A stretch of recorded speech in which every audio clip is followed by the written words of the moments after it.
Muito boa noite a todos. Eu queria pedir mil desculpas, mas vocês sabem que a tecnologia nos engana, falseia. Essa semana nós tivemos um papo muito legal com a nossa convidada especial, e eu estava até brincando que acho que a gente vai começar a fazer ensaios abertos, né? Para ter certeza que tanto o ensaio como o live deem resultados. Mas, enfim, já que você está aí, eu estou aqui, e a nossa convidada, Cléo Busato, também está presente, e nós vamos dar início ao nosso papo. Hoje o tema do nosso ensino continuado é benefícios da contação de histórias para proteger a saúde mental das crianças. E eu estou aqui com a Cléo, né, abrindo esse espaço para a gente conversar com uma artista da palavra, autora de mais de 25 obras que venderam em torno de 280 mil exemplares. Em 2006, seu livro A Fofa do Terceiro Andar foi indicada para o prêmio finalista do Prêmio Jabuti na categoria juvenil. Nos últimos 5 anos, contou história para mais de 150 mil pessoas no Brasil e exterior. E formou em torno de 80 mil pessoas em oficinas e palestras sobre oralidade, leitura e literatura. Cléo Busato é mestre em teoria literária pela Universidade Federal de Santa Catarina e pesquisadora transdisciplinar formada pelo Centro de Educação Transdisciplinar. Cléo, muito boa noite. E desculpa aí todos os nossos contratempos, mas acho que deu certo, né? Estamos aqui. Eu queria abrir esse espaço para você, trazer um pouquinho sobre a própria temática, né? Que você abrisse aí 2 espaços para você se posicionar, porque assim as pessoas que estão nos assistindo, elas já vão mandando as suas perguntas, e eu também tenho algumas perguntas aqui para a gente poder refinar o nosso papo dessa noite. Então, é com você. Muito obrigado, agradeço imensamente desde já. Oh, Valdir, que bom. Eu é que agradeço o convite de vocês. Eu tenho um respeito e um carinho muito grande pelo Viva, pelo trabalho que ela desenvolve e pela proposta que chega muito próximo de como eu vejo a contação de história e como eu vejo a literatura enquanto esse espaço de não só acolhimento, mas esse espaço de cura também, né? Então, e boa noite a todos que estão aí presentes. Eu brinquei com o Valdir que nós fomos de uma pontualidade italiana, né? Vocês sabem que essa é uma característica dos italianos. Nunca espere um italiano chegar no horário. Meia hora é o mínimo de atraso, isso é regra, tá?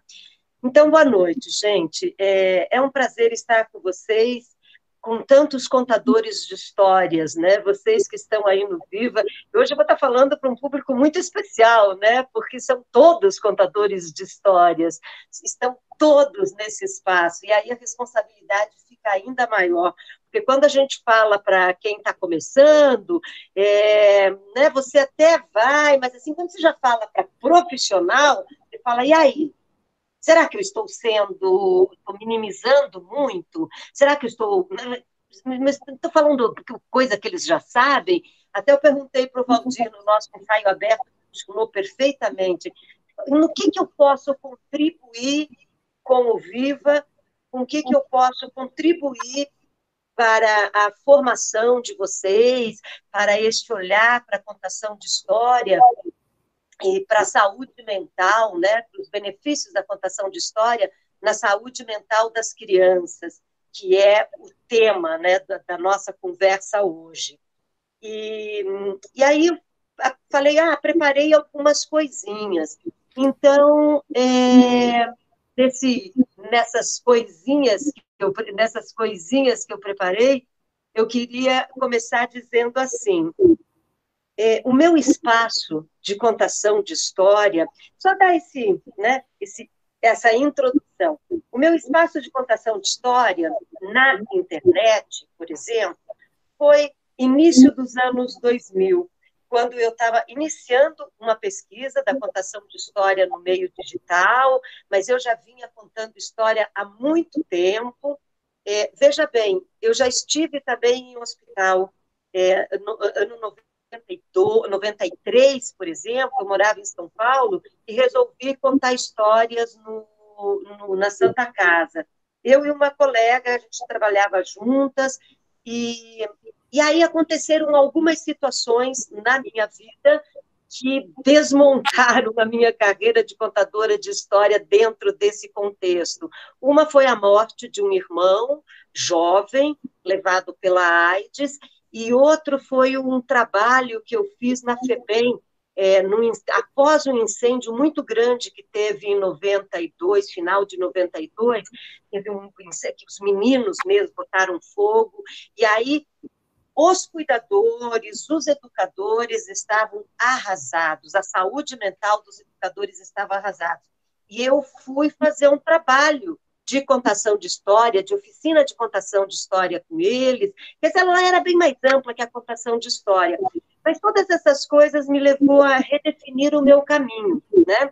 Aí eu passei a contar história em outros lugares e parti para essa pesquisa de contação de história no meio digital, que acabou sendo a minha dissertação de mestrado em 2005.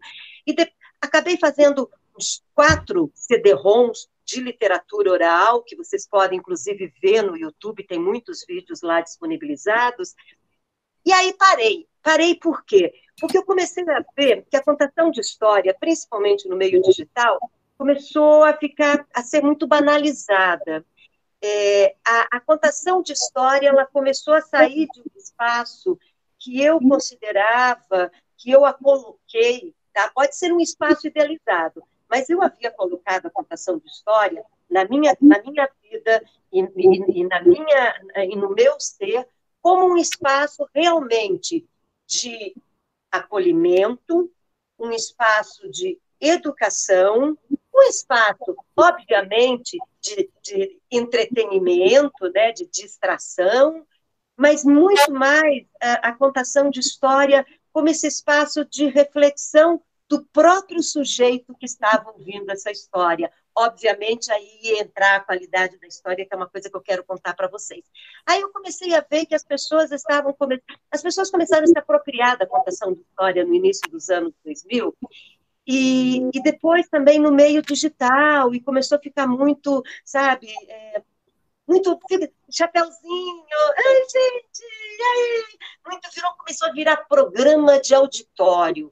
E eu comecei a pensar, peraí, mas eu sou uma artista, eu trabalho com a arte, qual é o papel da arte? Existe alguma função? A arte tem alguma função? Né, que é que a gente vem discutindo sempre. A literatura tem alguma função? Ela serve para alguma coisa? Porque tem muito isso, né? A literatura em si, ela é o suficiente. Então, quando a gente fala de contação de história, tem que se pensar o que dá suporte para a contação de história, que é o texto literário. Então, o texto literário, ele se basta por si? Sim, ele se basta por si. Porém, que texto é esse? Né? Porém, eu posso me apropriar do texto, da literatura, como um elemento sensibilizador para ressignificar a minha própria história, para ressignificar a minha própria caminhada, a minha própria jornada. E aí eu sempre via, né, a contação de história nesse espaço, num espaço de pedagógico, inclusive, pedagógico, sociológico, simbólico, construtivo, e até numa dimensão superior, numa dimensão do espiritual, acreditando que a partir da história eu podia fazer esse mergulho no meu próprio ser, me ressignificar a minha própria história, né? Acolher os meus sentimentos, e aí me transformar, né? Ampliar a minha consciência. E eu achava pouco ter a história só no espaço do entretenimento. E aí meio que saí fora, fui cuidar da minha literatura, fui escrever, parei de postar coisas na internet, e esse ano, por conta da pandemia, uma amiga que coordena uma instituição ligada ao português como língua de herança em Verona, na Itália, me falou, pediu para mim contar uma história. A filha dela estava pedindo para eu contar uma história, porque ela estava muito triste, porque a quarentena na Itália foi quarentena, né? Não foi que nem aqui, né? Uma quarentena que você sai, você passeia, você faz coisa. Não, lá foi rígido, ninguém saía de casa. E saía com carteirinha dizendo, olha, eu tenho licença para ir comprar comida. Francesca está, sabe, muito triste. Você pode contar uma história para ela? Porque ela tem uma referência sua. Então, é muito legal se você contasse. Eu falei, claro. E aí, retomei uma contação de história no meio digital a partir desse convite da Vânia, que coordena essa instituição de português como língua de herança em Verona. E eu pensei, ok, o que eu posso oferecer às crianças de todo mundo? O que eu posso oferecer às pessoas nesse momento, se não as histórias, as minhas histórias, não só as histórias que eu escrevo, mas histórias que eu conto. Eu posso contar história. E voltei a contar história no meio digital. E nisso tudo, o que eu descobri, gente? Que esse espaço, ele veio para ficar. Se antes eu olhava para isso que nós estamos fazendo, para essa interação aqui digital, legal, é um espaço alternativo, mas eu tenho presencial. Agora eu tenho certeza que ele veio para ficar e que nós vamos, que é necessário que a gente se aproprie dele e de uma forma muito inteligente, porque eu acredito que a internet não exclui a afetividade, sabe? Não exclui esse nosso contato. Eu estou te vendo, no caso aqui eu não estou vendo vocês, eu estou vendo o Valdir, mas eu vejo, a gente interage, né? Quando eu estou numa conversa aí para o WhatsApp ou outra plataforma, eu interajo. Então, isso é muito importante pensar. E aí a gente vai entrar no tema do dia, né? Valdir, você me interrompe, tá? Quando você achar que tem que ser. Não, eu acho legal você ter colocado toda essa visão e mostrar o quanto, né, a tecnologia, o quanto nós estamos, de uma certa forma, aprendendo, né?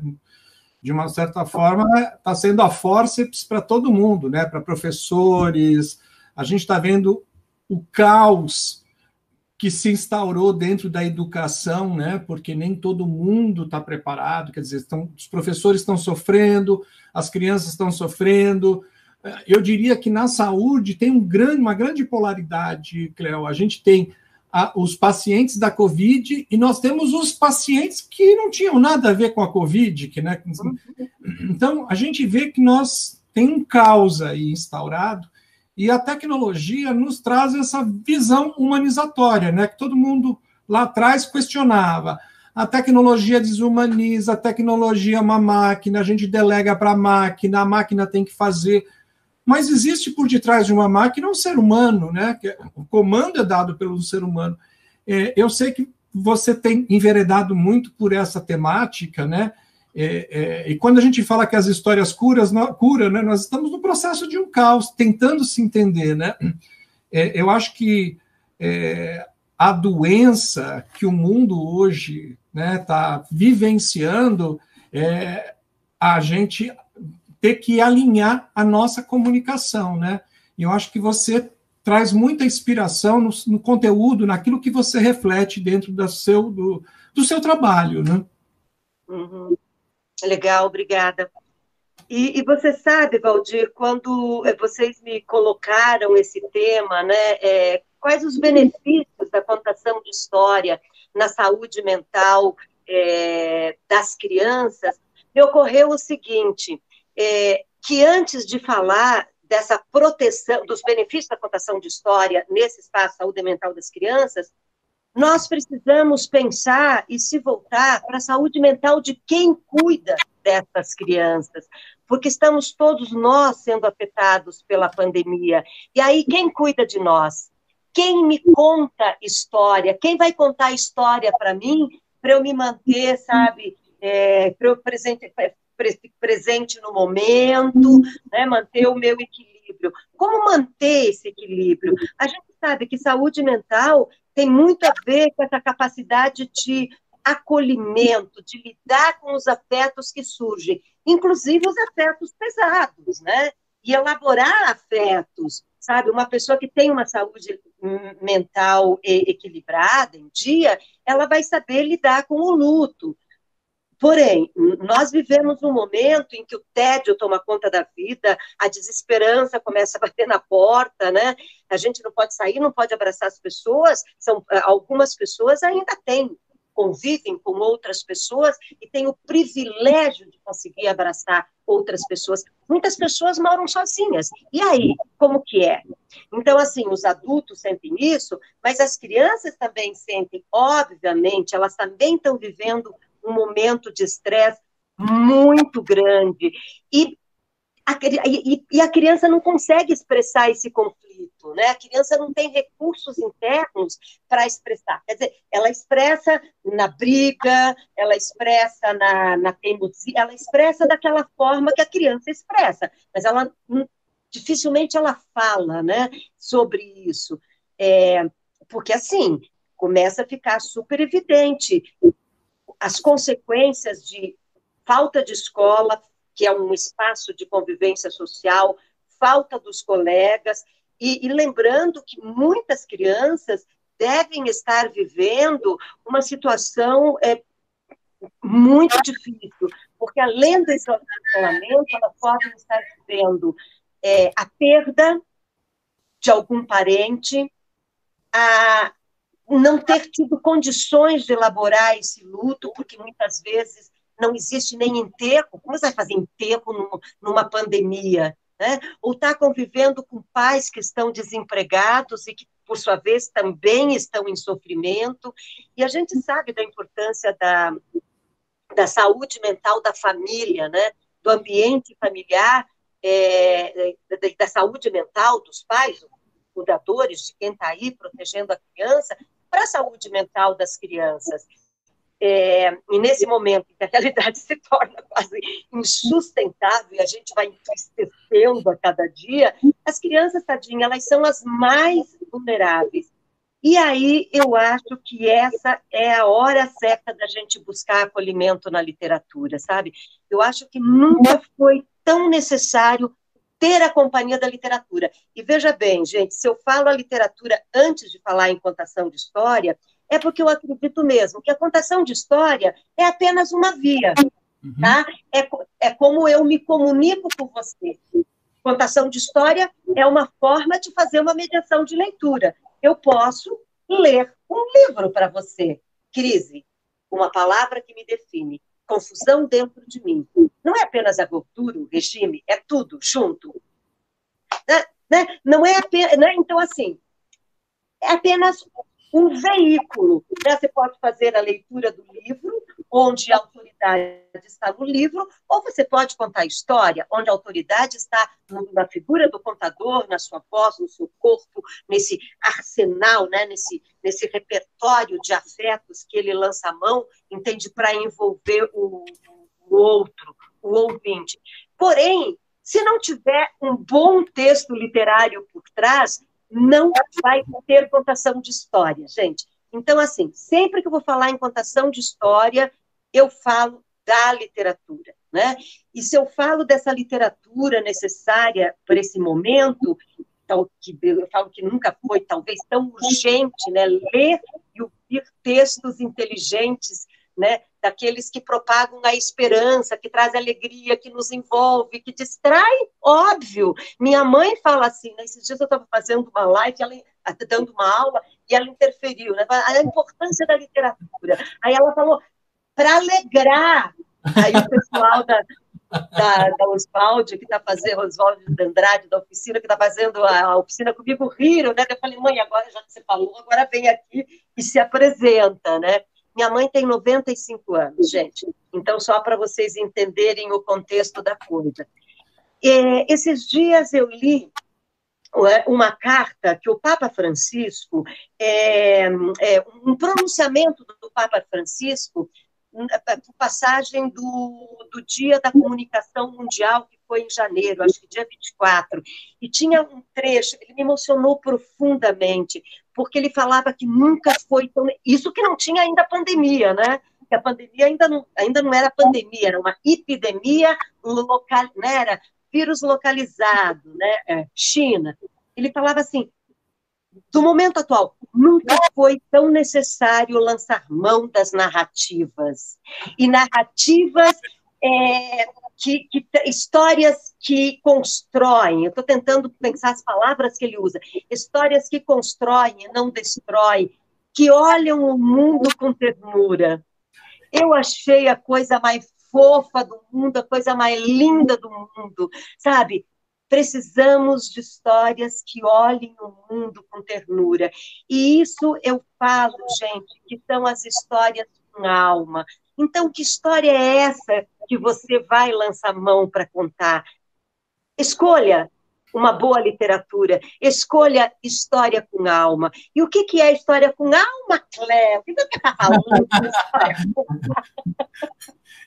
História com alma é aquela que toca o nosso coração, que quando a gente lê, a gente se emociona, que quando a gente lê, a gente entende cada palavra, né?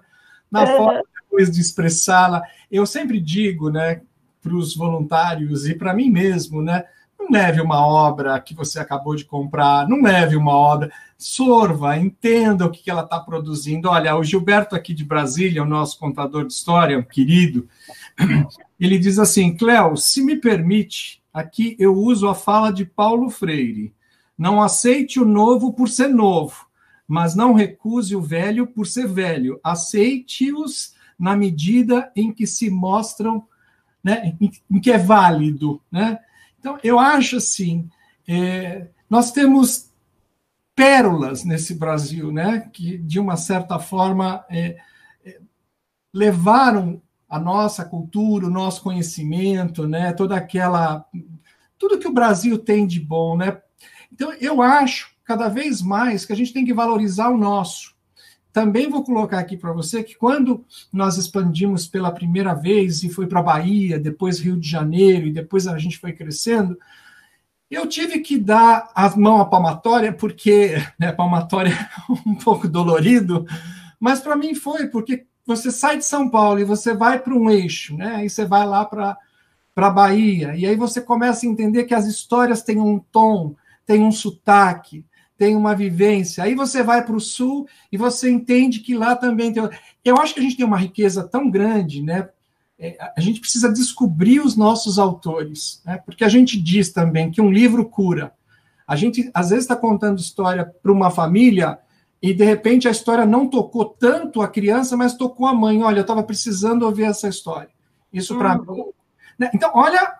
o processo daquilo que você parou, você pensou, você leu, você processou, você levou, e ali aquilo, né, na sua frente se materializa essa... Como é que é ser uma autora, né?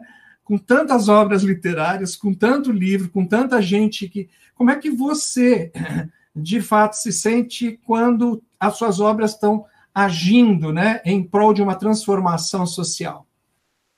Nossa...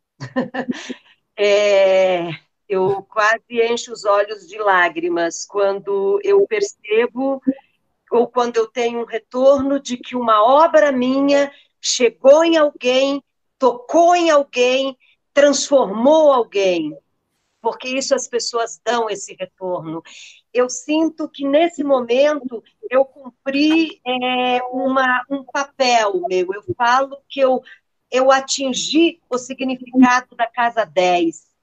Daí estou falando em astrologia, tá, gente? Saí da contação de história, saí da literatura, fui para a astrologia. Casa 10 é a casa da profissão, mais do que profissão, a casa da vocação, né? Quando você conecta a sua Casa 10, você ativa a sua vocação, aquilo que você deixa para o mundo. E quando eu percebo que a minha literatura, aquilo que eu escrevo, aquilo que eu falo, toca as pessoas, isso me dá uma alegria muito grande. Isso como que garante que eu estou no caminho certo e que o que eu estou fazendo é o que eu deveria estar fazendo e o que eu nasci para fazer. E eu digo sempre que eu não sou escritora se eu não tiver um leitor. Eu só existo porque você abre o meu livro e me lê, né? E eu uso uma metáfora, né? A escritora adora uma metáfora, obviamente, que assim como a terra, a semente precisa de uma terra fértil, né, para germinar, eu, enquanto escritora, eu preciso da alma do meu leitor para dar vida àquilo que eu escrevo, né? E história com alma é também o que me norteia, né?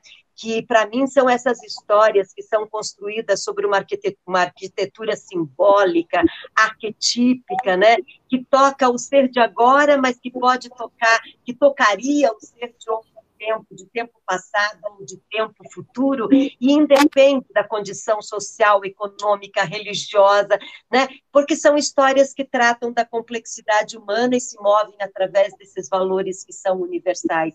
Então, essa é a literatura que eu quero fazer, essa literatura. E outra coisa, eu sou uma grande admiradora dos contos de fada, amo contos de fada pela sua própria estrutura e porque eles trazem, né? E aí eu lembro o Bruno Bettenheim, que vocês devem ter como referência, né? Que ele diz que o conto de fada ele cumpre aquelas 4 tarefas, né? Restaura o conflito através da fantasia, né? Porque ele te traz esse final feliz, né? Ou seja, a fantasia é fundamental, porque a fantasia alimenta, a fantasia cura, a fantasia calma, né? Então ele provoca esse escape dos medos internos, dos conflitos, ao promover essa identificação com o personagem, né? Nesse espaço da alteridade, aonde eu sou o que o outro se apresenta, eu vivo o outro personagem, né? Eu vivo o que o outro apresenta, mas eu não corro risco nenhum, porque eu estou protegida por esse acordo ficcional que foi estabelecido entre eu e o autor.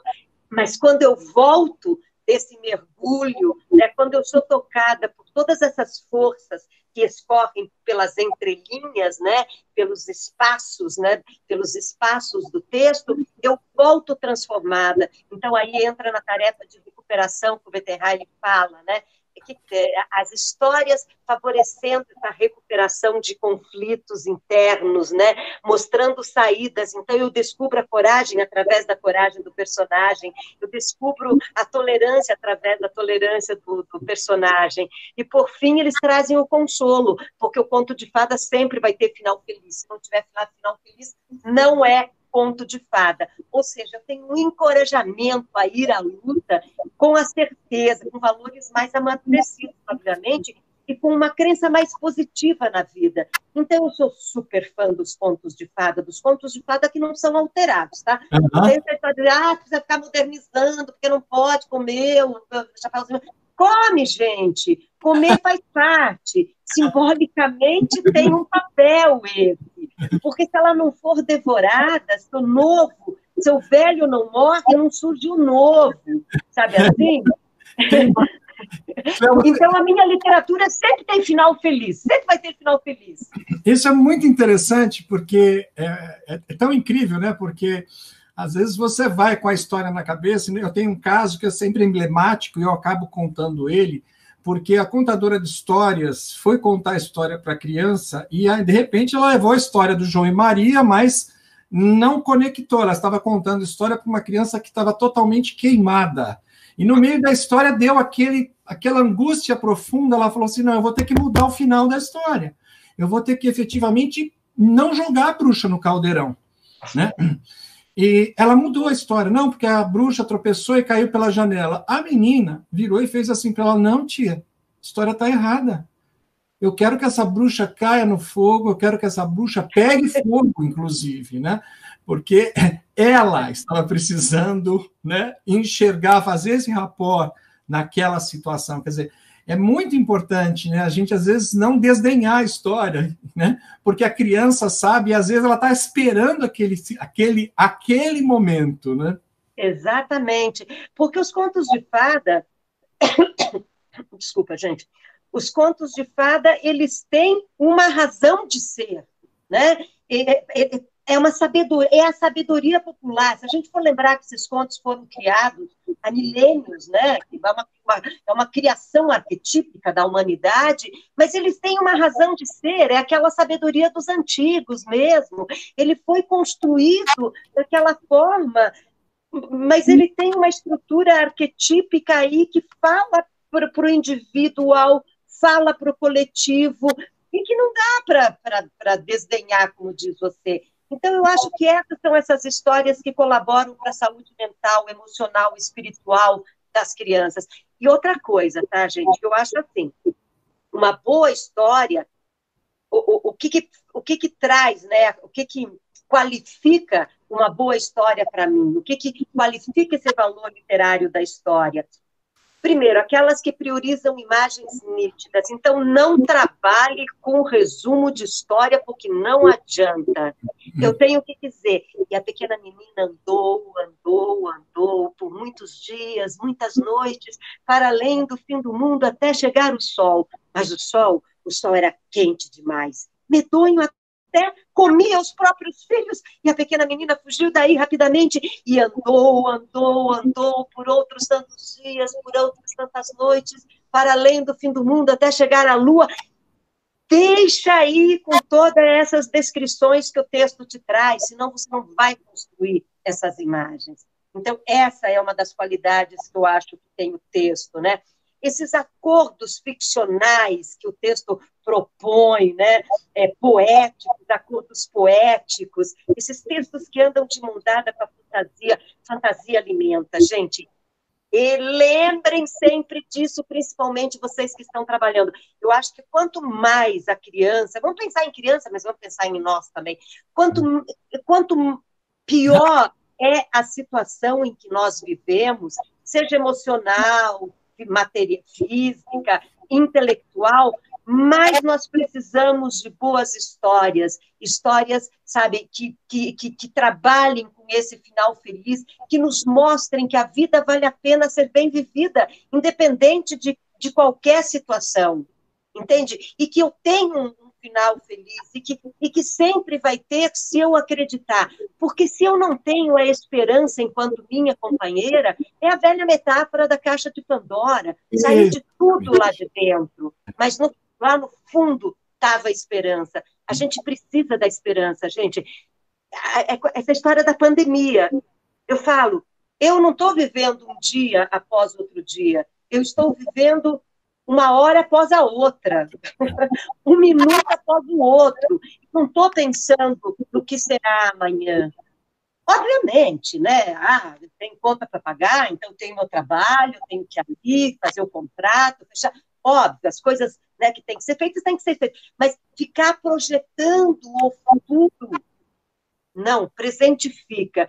E quando eu falo do presentificação, gente, só queria fazer um gancho para isso, que eu acho bem interessante, que assim, essa literatura, né, colaborando para essa inteireza do sujeito, né, e para o cara estar bem. Então, estamos falando de nós, da nossa saúde mental, né, porque eu preciso pegar livro literário e ler, você entende? Eu preciso me refugiar na literatura, eu preciso de um momento para dar um mergulho na ficção e esquecer o mundo de fora, porque no momento em que eu leio, no momento em que eu mergulho aqui, eu vou estar completamente out do mundo de fora e de todas as preocupações. Mas é esse momento de presentificação, de estar presente na obra literária, de estar presente na ficção, que permite justamente que aconteça esse movimento interno de transformação, porque eu estou de corpo, alma e espírito no espaço ficcional. Eu deixo lá fora tudo. E esse momento é um momento de profunda concentração, um momento, é como um transe, faz com que eu me conecte de novo com o meu interior, e que eu recupere a calma, a frequência elétrica da cabeça, né? E eu acalmo. No que eu acalmo, eu posso ver as coisas também de uma forma diferenciada. Eu passo a ser o pássaro que olha, do mito sumeriano, né? Nós somos dois, o pássaro que pica, aquele que está constantemente na ação o tempo todo, mas eu tenho que ser também o pássaro que olha, aquele que está fora da ação, observando o pássaro que pica. Se eu sou apenas o pássaro que pica, eu vou picar, bicar até quebrar o bico e morrer. Então, eu também não posso ficar só de fora, né? Eu tenho que integrar esses dois pássaros, né? O pássaro que pica e o pássaro que olha, para estar inteiro. Então, essa presentificação, né, do sujeito perante a literatura é uma coisa muito importante. E eu acho que quando a gente cessa esses movimentos externos e se permite estar inteiro nessa experiência literária, é que nós somos tocados pelos efeitos e pelos afetos do texto, né? E somos agraciados por uma vivência simbólica única, gente, capaz de ampliar as contradições dentro de mim, a resolver os conflitos. E aí eu posso sair desse espaço transformado, tocado, transformado. Você sabe que é muito interessante, porque a gente tem um batalhão, né, de voluntários pelo Brasil que hoje estão, eu diria, muito mais atento, muito mais concentrado no estudo, na dedicação, na descoberta de novos conteúdos, os nossos eventos que a gente tem promovido para dar, né, substância para quando eles voltarem, né? Mas a gente sempre diz, está em casa, conta história para alguém, conta história à distância, conta história, faça isso, né? Mande histórias para a biblioteca. Nós estamos com um código na tela, quer saber mais informação, quer apoiar o Viva, entra lá, nós estamos ampliando, né, as informações. E o Diário do Contador de História reflete muito isso que você tem colocado, né? Porque no diário, a primeira pergunta que a gente faz é para o contador de história: como é que você está hoje? Como é que você avalia a sua entrada para esse âmbito tão nevrálgico? E depois, quando ele termina de responder o questionário sobre a ação, sobre a criança, a família, o que ele impactou, a gente pergunta: como é que você saiu dessa? Cléo, é extraordinário, você vê a pessoa sai muito melhor do que ela entrou, ela sai muito mais motivada, muito mais feliz, o grau da felicidade, né? Então, você se preparou, você levou o seu melhor. Isso que eu acho que um trabalho voluntário é dignificante, né? Eu me preparei, eu fui, eu dei o meu melhor. Às vezes o meu melhor não é o melhor do outro. Às vezes a criança não quer a história, né? Então, eu não posso sair triste de lá porque ela não quis a história, mas eu preciso também compreender, né, os valores e a situação daquela criança. Aí eu pergunto uma coisa para você, né? A grande maioria do nosso público são crianças, principalmente na primeira infância, a criança que tem toda a possibilidade de levar para a vida inteira aquele momento que você está colocando, né? Qual a importância do herói nesse contexto? Como é que você vê o herói, né? O herói é ela, né? A gente precisa se colocar no lugar do herói, porque é o herói que consegue realizar as coisas, né? Essa história que se fala de João e Maria, né? Veja só, eles passam por tantas dificuldades, mas eles saem vitoriosos. Eles dão um pontapé na bunda da bruxa, jogam ela dentro do forno e ainda pegam, né, as riquezas e vão para casa mais potentes. E eles transformam, inclusive, a sua própria família, transformam, né, aquela carência em que os pais viviam, sabe, acaba sendo uma potência, porque eles se tornam potentes. Então, eu acho que o herói, ele é muito importante, enquanto figura arquetípica, ele é muito importante como processo de identificação e de espelhamento mesmo, né? Eu posso ser o herói da minha própria história, eu posso passar por situações muito difíceis, mas eu vou ter a ajuda dos personagens mágicos, dos objetos mágicos, e eu vou voltar para casa e para minha sociedade, para minha comunidade mais potente, mais inteira, né? Que é, em última instância, é isso, né? Depois que o herói parte para a sua jornada, ele volta mais inteiro. E toda vez que eu faço isso, que eu mergulho para dentro de mim, e não importa que situação eu tenho, se foi a literatura que provocou esse mergulho, ou se foi qualquer outro elemento sensibilizador, mas cada vez que eu entro para dentro de mim e olho com coragem para aquilo que está acontecendo lá dentro, quando eu consigo olhar de fato e tirar, né, tirar de lá de dentro dessas profundezas, né, o que estava lá, colocar isso para a luz, eu saio mais forte, né? Eu saio mais forte, acho que essa é a palavra, né? Eu saio mais completo, mais inteiro, né? Que é a famosa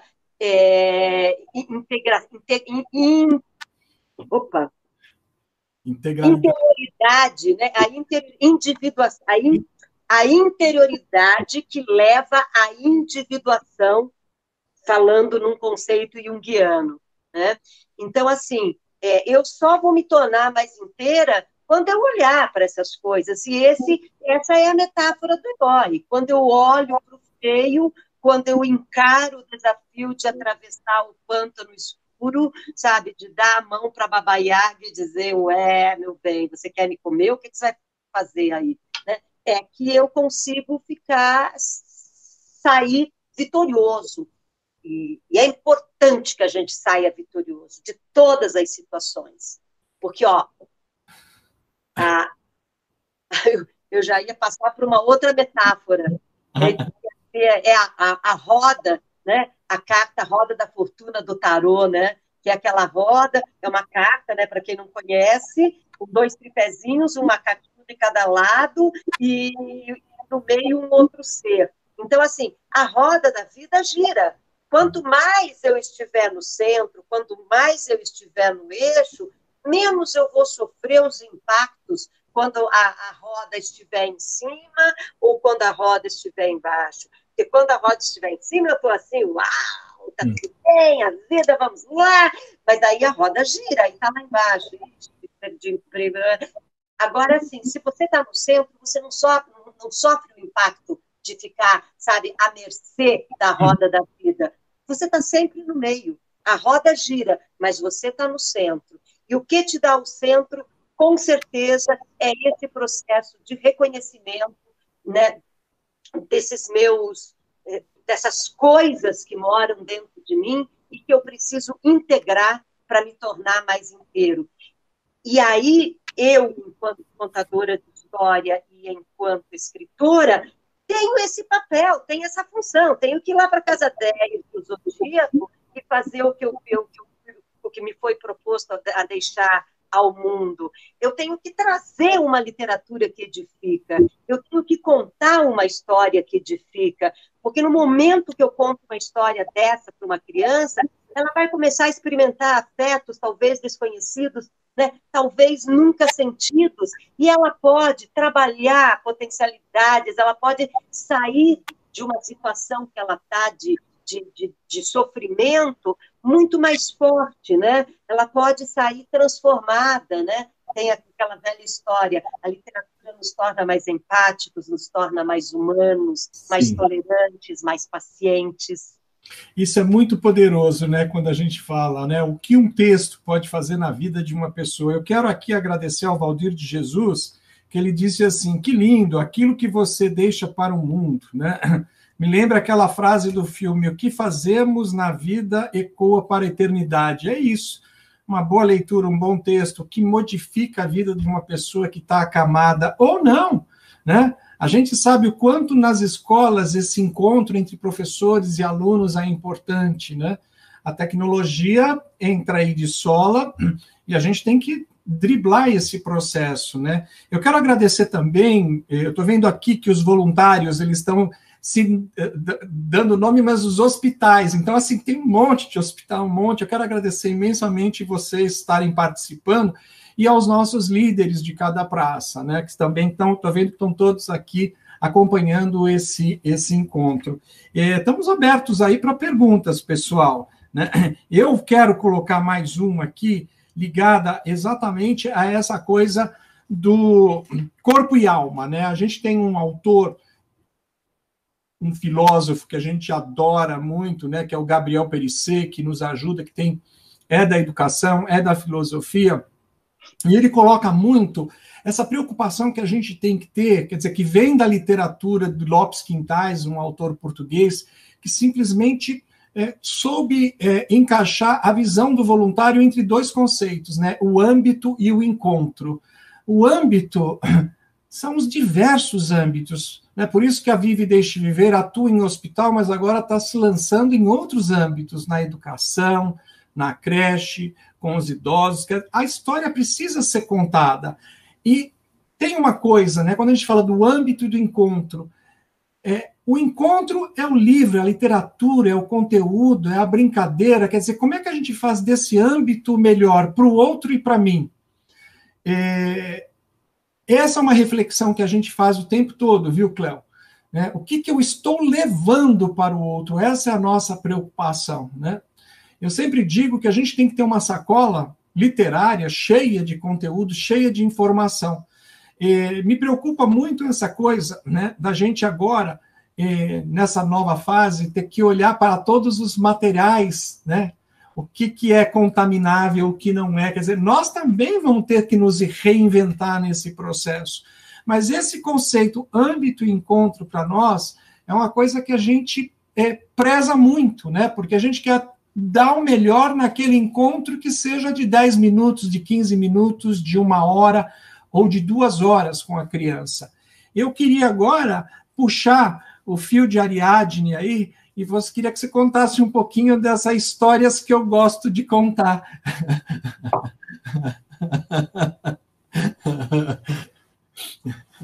Eu amo as histórias que eu gosto de contar.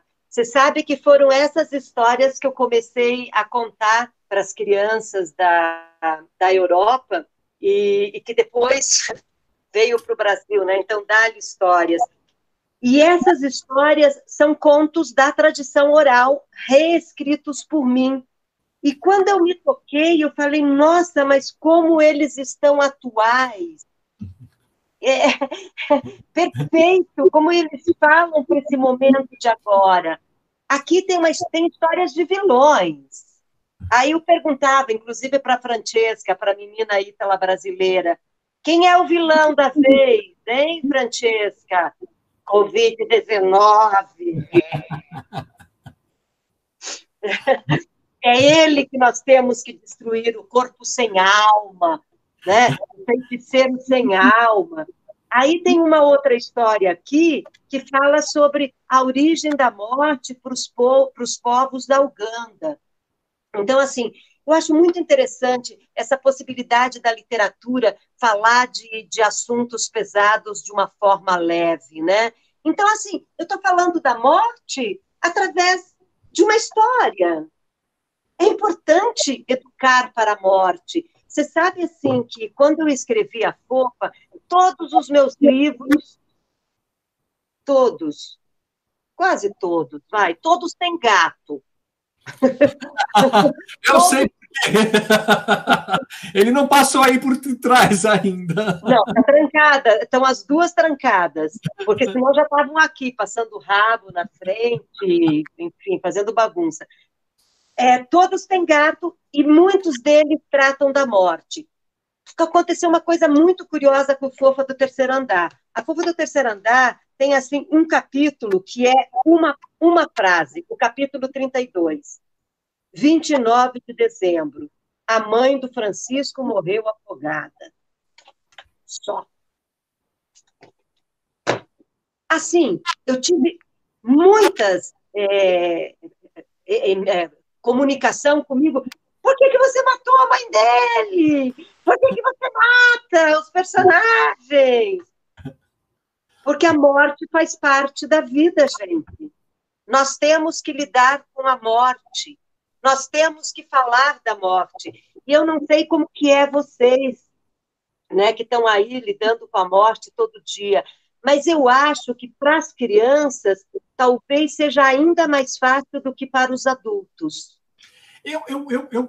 Eu tenho muita fé nisso, e até na percepção, até por casos que a gente, né, que muitos dos nossos voluntários vivenciaram a passagem, tiveram contação de histórias no último suspiro da criança, e é tão incrível, né, porque às vezes a gente vê aquela situação dos pais, às vezes, conversando com o médico, falando da criança em frente dela, como se ela não existisse. Essa é uma coisa que às vezes me pega, eu falo, puxa, eles estão falando de coisas sérias, de palavras que muitas vezes a criança nem entende do que eles estão falando, mas ela está ali, corpo presente, né, ouvindo essa narrativa. Quando, na verdade, a gente já teve casos que ninguém quer discutir a morte, ninguém quer falar da morte, e com muitos casos que nós tivemos nessas andanças, os pais agradeceram demais, porque em algum momento você precisa tocar nessa temática, porque a criança, dependendo da idade, Cléo, ela tem certeza que tudo vai acontecer, ela só espera, de fato, esse acolhimento, esse calor, né? esse tempo que tem que ser dedicado, porque ela é inteligente. A gente, antes de entrar no ar, a gente estava falando da ignorância, né? O quanto nós somos ignorantes nessa temática, o quanto tudo vira um grande tabu, né? Certos temas no nosso país, onde a história poderia ser resolvida. E quantas crianças não sofreriam tanto bullying, né? Se de fato isso fosse colocado com mais clareza, essas temáticas, né? Então, eu imagino que a responsabilidade do adulto é muito grande nesse contexto, né, de dar voz para a criança. Criança, eu sempre brinco que crianças são almas antigas, crianças já sabem parte do roteiro, né? Elas vivenciam, elas não são bobas, né? Então, eu acho que dar voz à criança é muito importante. Também acho, também acho. E aí, você, né, voltando aqui ao meu livro, então, no YouTube, eu conto praticamente todas as histórias desse livro. E acho que é um livro bem bacana, tá? Para vocês, inclusive, porque tem histórias, as histórias são um pouco longas, mas aí é aquela história, você sente até onde você pode ir com ela, né? Qual é o tempo, né, da história, ou melhor, qual é o tempo da criança, mas fica para uma leitura para o seu filho, né, para uma outra criança, enfim. E é isso, eu gosto muito da literatura oral, eu sou uma pesquisadora, né, eu tenho vários livros, vários CD-ROMs todos, que foi assim, essa coleta da oralidade mesmo, que é a sabedoria de um povo, né, que vem pela sabedoria de um povo. Nós estamos agora com 20h32, né? Nós entramos atrasados por causa da tecnologia, mas eu tenho certeza, Cléo, que a gente vai querer mais você. Né? Inclusive, a Cléo, enfim, né, esse encontro foi muito importante para nós.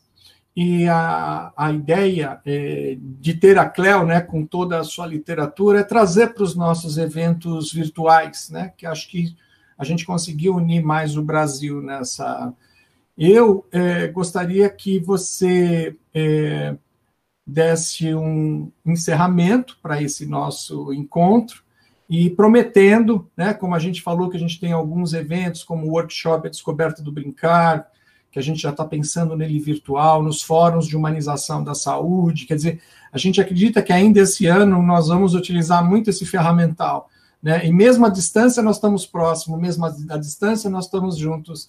Eu quero super agradecer, quero avisar a audiência que a gente está com um código de barra aí, um QR Code na nossa tela, que está à disposição para vocês entrarem, verem o nosso conteúdo, o nosso site novo. Tem tanta informação legal. E o Bisbilioteca, né? Eu vou dar um spoiler, né? A semana que vem a gente tem Cláudia Raia contando histórias para a gente, dentro das pessoas, sabe, Cléo? A gente está abrindo espaço para que pessoas leem conteúdos, porque nesse momento, enquanto a gente não está no hospital, a gente vai contar a história onde a história chegar, né?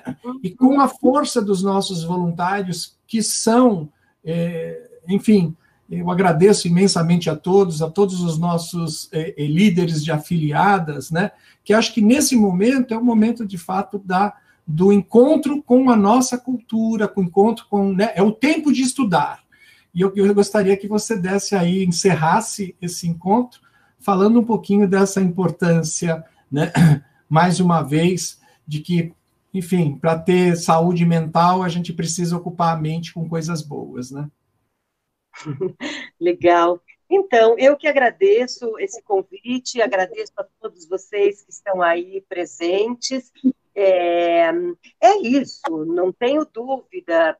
Medite, leia bons livros, ouça boas histórias, mesmo que você tenha que contar uma história para você, sabe? Eu acho que a gente precisa ouvir, e a gente precisa ouvir histórias também dos mais velhos, entende? É muito importante que a gente ouça histórias. Os idosos, eles têm muitas histórias para nos contar, eles têm necessidade de compartilhar, as suas histórias. Então, eu acredito que é isso, que a gente tem que ocupar o nosso espírito, a gente precisa trazer coisas, vamos colocar como coisas que nos alimentem, né, para a gente ficar inteiro, para a gente dar conta. É isso, né? Deixa eu te fazer uma pergunta. Eu estou recebendo aqui algumas pessoas perguntando: será que não valeria a pena a Cléo contar uma historinha para encerrar a nossa noite? Nós não tínhamos programado isso. Nós não tínhamos programado isso. Aliás, eu acho que você pode indicar aí, né? A gente depois coloca aqui na rede os seus espaços onde você conta a história, porque também. E, gente, eu acho que estão batendo panela, viu?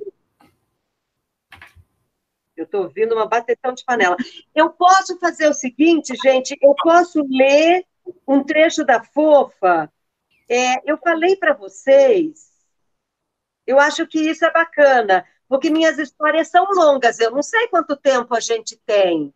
Não, lê um trechinho, acho que é legal, e depois a gente vai continuar, e aí a gente passa todos os seus contatos, as suas redes, onde você está com a sua... Cléo Busato com S2Ts, tá? Todas. Facebook, Instagram, YouTube, tudo é Cléo Busato, S2Ts. Eu vou fazer o seguinte, gente, como eu tenho 500 histórias, 545 histórias na cabeça, mas para lembrar de uma agora, que é curtinha, eu não vou lembrar. Então, como eu estou com a Fofa aqui na frente, eu vou contar um trechinho da Fofa, um capítulo dela, que chama-se... É uma redação que ela faz, tá? É um texto que ela faz na aula de literatura. Só para falar um pouquinho para vocês disso que eu acho, como é importante a gente propagar a esperança, sabe? Como é importante que a gente se torne um agente do reencantamento através das histórias. O mundo precisa se reencantar, a gente tem que pensar sempre, sabe, na sensibilidade, porque é aquilo que dá sentido aos sentidos. A sensibilidade é o que dá sentido aos sentidos, né? E aí eu sempre trago alguma coisa, algum texto positivão assim, nos meus livros. Eu estou terminando um romance agora, gente, e a personagem, quer dizer, um romance que já existia, que que eu contextualizei ele nessa época de pandemia. Aí a menina fala, o personagem fala, mais mortes, 1.000 e não sei quantas mortes por dia, enfim, ela faz um pouquinho do relato das coisas. Aí lá pelas tantas eu falei, peraí, mas eu vou deixar só nisso? Não, sabe, essa menina vai ter que dar uma volta por cima. Aí ela é dona de um restaurante. Aí eu estou lá, no final do livro, ela coloca assim, é um spoiler básico, tá, gente? quando eu abrir meu restaurante, eu vou dar uma festa que vai durar 24 horas. Eu vou convidar os amigos, os amigos, os amigos, os desconhecidos, os moradores de rua. Vou enfeitar a mesa com toalhas coloridas, flores e velas. Vou pendurar sinos nos galhos das árvores para atrair boas energias. Então, ela começa a descrever uma série de... Quando eu jogar fora essa máscara, esse álcool gel e o Covid na lata do lixo, né? Quando jogar na lata do lixo o Covid, o álcool gel e a máscara, eu vou chamar bailarinos, dançarinos, músicos, poetas, sabe? Para minha festa. Então, eu acho que é isso. A gente tem que ter esse olhar também bacana, né? E daí eu quero ler então um trechinho da Fofa, tá? Vamos lá, fechado. Que ela fala assim: renascer.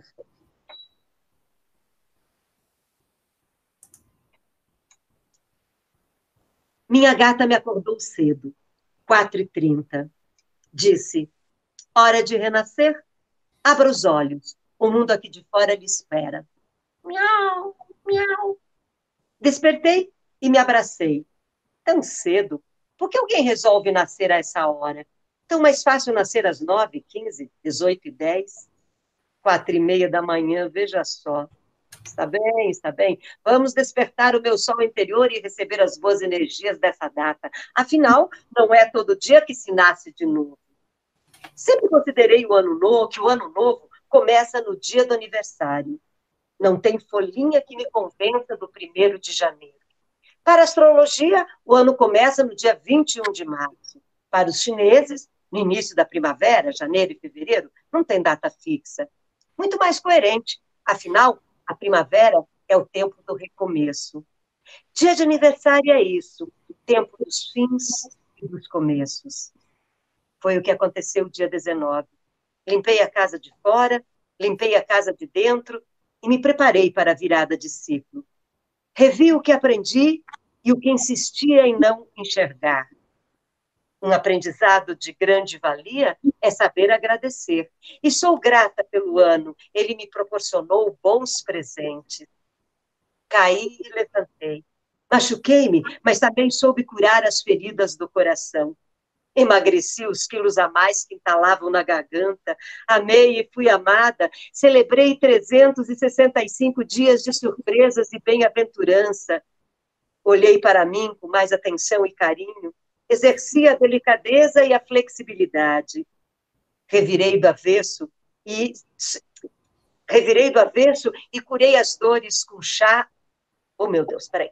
Revirei do avesso e curei as dores com afeto e chá quente. Soube aceitar a mão estendida quando titubeei perante a vida. Andei no sol e mergulhei no mar. Senti o frio tocar meu rosto no alto das montanhas. Dancei em noite de lua, meditei, orei, e ri, e ri, e ri. Também chorei e soube me acalentar para acalmar. Olhei para as armadilhas que me mantinham num estado de desânimo e desalento e disse para elas que tinha coisa melhor a fazer. Fui corajosa, olhei de frente para o escuro e trouxe de volta a beleza que eu havia perdido por lá. Encontrei-me e gostei do que vi. Amei a mim mesma e reafirmei que a pessoa mais importante para mim sou eu. Estou viva outra vez. Muito bem. Olha, você que está aí do outro lado deve ter adorado, porque eu amei. Amei o encontro. Quero agradecer imensamente essa oportunidade. Acho que a gente vai poder fazer muitas coisas juntos e eu agradeço imensamente. A gente entrou atrasado, mas a gente está saindo no tempo certo. Cravamos aí 1 hora de conversa e de bom papo. Legal. Eu espero que vocês tenham uma noite bacana. Até o nosso próximo encontro. E, Cléo, mais uma vez, quero agradecer imensamente o seu carinho e a sua atenção para com a Viva e Deixe Viver. Ok, boa noite, gente. Obrigada, Valdir. Obrigada a vocês que estão aí sempre me acompanhando. Foi um prazer estar aqui. tá bom? Até uma próxima. Só posso deixar meu beijo e meu carinho, tá bom? Estaremos juntos. Muito Ok. obrigado. Obrigada, obrigada. Tchau. Obrigado, Tchau. técnica, a todos que nos ajudaram a fazer esse programa ir para o ar. O QR Code está aí. A Viva está aberta. Nós estamos cada vez mais produzindo conteúdo à distância. E a ideia é essa: fortalecer o nosso elo com as nossas praças, com as nossas afiliadas. E vai meu beijo enorme, um beijo virtual enorme para cada um dos voluntários que participaram desse encontro. Multiplique essa ideia, né? A gente está gerando bons momentos de boas histórias. Até o nosso próximo encontro. Muito obrigado.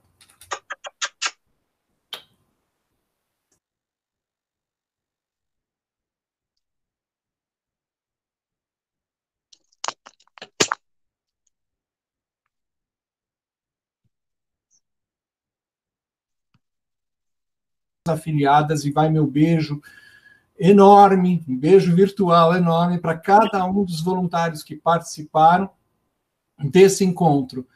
Multiplique essa ideia, né? A gente está gerando bons momentos de boas histórias. Até o nosso próximo encontro. Muito obrigado.